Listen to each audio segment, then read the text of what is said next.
ଗୁରୁ ପୃଷ୍ଟିଙ୍କର ଦେହାନ୍ତ ଖବର ଆଜି ଆସିକି ପହଞ୍ଚିଛି ତ ଆପଣ ଏଇ ଖବର କେମିତି ଜାଣିବା ପାଇଁ ପାଇଥିଲେ ପ୍ରଥମେ?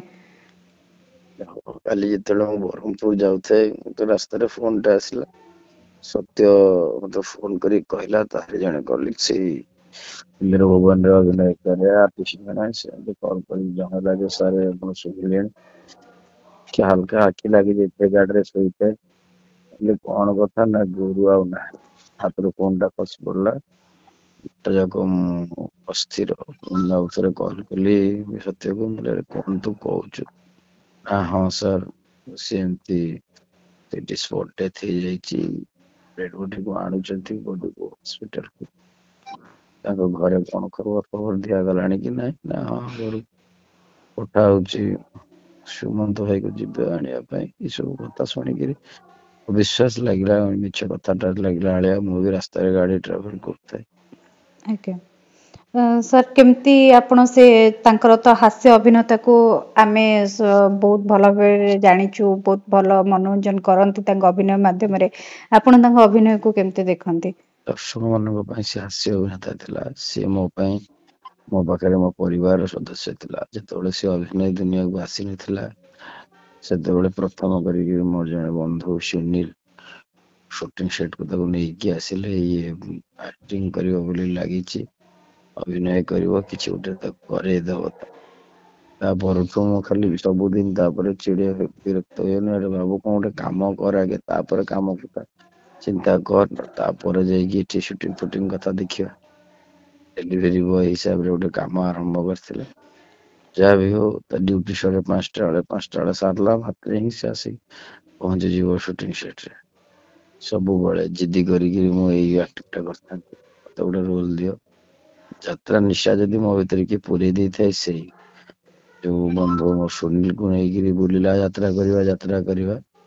ତାପରେ ପରେ ସେ ବନ୍ଧୁ ସୁନୀଲ ହିଁ ମତେ କହିଲେ, ଗୁରୁ ସବୁବେଳେ କହୁଛି ଯାତ୍ରା କରିବା ପାଇଁ, ତ ତମେ ବି ଚେଷ୍ଟା କରୁନ ଯାତ୍ରା କରିବାକୁ। ଯାତ୍ରା ଜଗତରେ ପ୍ରଥମ ନାଟକ ମୃତ୍ୟୁଦଣ୍ଡ ଯେତେବେଳେ ମୁଁ କଲି, ସେଥିରେ ବି ସେ ମୋ ସହଯୋଗୀ ନିର୍ଦ୍ଦେଶକ ଭାବେ କାମ କରିଥିଲା, ମୋ ଆଜ୍ଞା। ସହିତ ଥିଲା। ହୁଁ।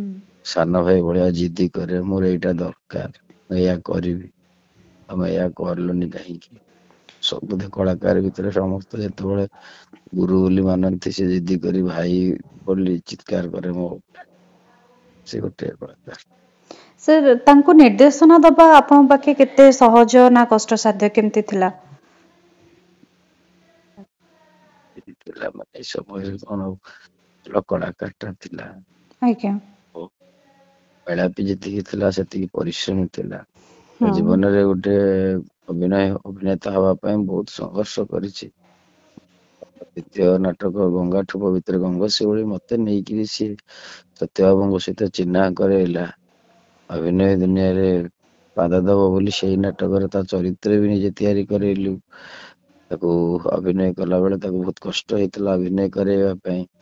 ସେତେବେଳେ କିନ୍ତୁ କୌଣସି ପାଇଁ ତାକୁ ସେ ନାଟକରେ ସୁଯୋଗ ମିଳି ପାରିନଥିଲା ସେଇ ବର୍ଷ। ହୁଁ। ଯାହା ବି ହଉ କାଳକ୍ରମେ ସେଇ ବର୍ଷ ତାଙ୍କ ଆଶୀର୍ବାଦର ହାତ ଆଶୁତୋଷ ମହାପାତ୍ର ଆଶୁ ଭାଇ ତା ମୁଣ୍ଡ ଉପରେ ଥୋଇଲେ। ଜିଦି କରିକିରି ତାକୁ ଆଉ ଏକ ନାଟକ ବଡଦାଣ୍ଡର ଭିକାରୀରେ ତାକୁ ଅଭିନୟ ଦେଲେ। ଦର୍ଶକଙ୍କ ପାଖରେ ତା ଅଭିନୟକୁ ଆଣିକି ପହଞ୍ଚେଇଲେ। ସାର୍ ଶେଷ କଲ୍ କେବେ କଥା ହେଇଥିଲେ ତାଙ୍କ ସହିତ? 2 ଦିନ ତଳେ କଲ୍ କରିଥିଲା, ମେସେଜ କରିଛି ମତେ, କୋଉ ଆଜ୍ଞା। ବାଟରେ ରହିବି ଭାଇ ଜାଣି ନାହିଁ। ତାର ଶାଳୀର ବାହାଘର କଥା କହୁଥାଏ, ସରିଛି ବାହାଘର, ସବୁ ଅନେକ କଥା ଆଲୋଚନା କରେ। ତାଙ୍କ ସହିତ ସବୁଠୁ ଭଲ ମେମୋରି ଆପଣଙ୍କର କଣ ରହିଛି? ଭଲ ମେମୋରି ଅନେକ କଥା ରହିଛି। ସେ ମୋ ଘରେ ପ୍ରାୟ ଟାଇମ ରହୁଥିଲା। ସେତିକି ନୁହଁ ମୋ ସୁଟିଂ ପାଖରେ ରହୁଥିଲା। ଆଉ ଭଲ ମେମୋରି କଣ କହିବି, ସିଏ ତ ଗଲା ଗଲା। ତା ପୂର୍ବରୁ ଜଣେ ମତେ ଆଉ ଗୋଟେ ସହଯୋଗୀ ନିର୍ଦ୍ଦେଶକ ବି ଦେଇ ଯାଇଥିଲା ଅଭି ବୋଲି। କାଲି ପରଦିନ ତା ଫଟୋକୁ ବିଶ୍ଵ ପୋଷ୍ଟ କରିଥାଏ, ସେଥିରେ ସେ ଲେଖିଥାଏ ଆଇ ମିସ୍ ୟୁ ସାଙ୍ଗ। ସିଏ ଏମିତି ତାକୁ ମିସ୍ କଲା ଯେ ତାରି ପାଖକୁ ସିଏ ପଳେଇଗଲା। 2 ଜଣ ଯାକ ମିଶିକି ହିଁ ମୋ ପାଖରେ ଆସିଷ୍ଟାଣ୍ଟ ଡାଇରେକ୍ଟର କାମ କରୁଛନ୍ତି, ନାଟକରେ ହଉ ସିରିଏଲରେ ହଉ। କୌଣସି ଗୋଟେ ଫଙ୍କସନ କୁ ଯିବ ଯଦି ମୋ ପାଖରୁ କୋଟ୍ ନେଇଯିବ, ଭାଇ ଏଇ ଜ୍ୟାକେଟ ଟା ମୁଁ ନେଇଯାଉଛି, ଏଇଟା ମୁଁ ପିନ୍ଧିବି। ପ୍ରଥମ କଳାକାର କିମ୍ବା ବୋଧହୁଏ ସେମିତି ଲୋକ ସେ ଯାହା ପାଇଁ କି ପ୍ରଥମ ଥର ପାଇଁ ମୁଁ ବାଟରେ କାଲି ଆସିଲା ବେଳେ ଅନେକ ଥର କାନ୍ଦିଛି, ଆପେ ଆପେ ଲୁହ ଗୁଡା ବାହାରକୁ ବୋହି ଆସୁଥାଏ, ମୁଁ ଅଟକାଇ ପାରିନଥିଲି। ସେ ଯାତ୍ରା ଦୁନିଆରେ ଗୋଟେ ଅପୂରଣୀୟ କ୍ଷତି ବୋଲି ଆମେ କହିପାରିବା। ପ୍ରଶ୍ନ ପଚାରିବାର ଅଛି ଏ କଥା କୁହ। ନିଶ୍ଚିତ ଗୋଟେ ଉଜ୍ଜଳ ଭବିଷ୍ୟତ ଆଗକୁ, ତାର ଗୋଟେ ଉଜ୍ଜଳ ଭବିଷ୍ୟତ ଥିଲା। ସବୁଠୁ ଦୁଃଖଦ ବିଷୟ ହେଉଛି ଯାତ୍ରା କଣ ହରେଇଲା ନ ହରେଇଲା ଯେତିକି କଷ୍ଟ ନାହିଁ, ସବୁଠୁ ବଡ ଜିନିଷଟା ହଉଛି ତା ପିଲାଟେ, ଛୋଟିଆ ଛୁଆଟେ, ତା ଆଜ୍ଞା ସ୍ତ୍ରୀ, ତା ମା, ତା ପରିବାରକୁ, ତା ଛୁଆକୁ, ତା ସ୍ତ୍ରୀକୁ ସେ ବହୁତ ଭଲ ପାଏ, ବହୁତ ହି ଭଲ ପାଏ। ପରିବାର ପରିବାର ହେଇକି ସବୁବେଳେ ବିକଳ ହଉଥାଏ, ସବୁବେଳେ ପରିବାର ଘର କଥା କୁହେ। ସେମାନଙ୍କ ଅବସ୍ଥା କଣ ହଉଥିବ ସେଇଠି ହିଁ ବହୁତ ଦୁଃଖଦ କଥା।